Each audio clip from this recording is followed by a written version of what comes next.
बहुत हो गया। इलेक्शन को 4 महीने हो गए, न तालाब बना न सड़क बनी, और घास की कीमत दुगनी हो गई है।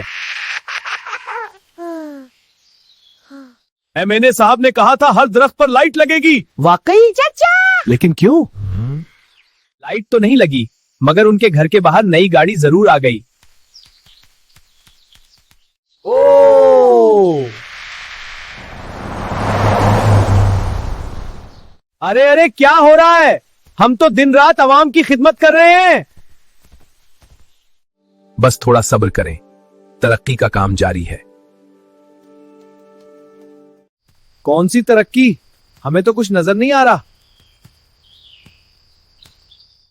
आपने वादा किया था पानी फ्री होगा। अरे क्या हुआ? फ्री? हाँ, क्या बात है। चलो मुझे दिखाओ। देखिए, बजट नहीं आया अभी। क्या? फिर हम क्या करें? अरे बजट का इंतजार। सब इंतजार करो। लेकिन आप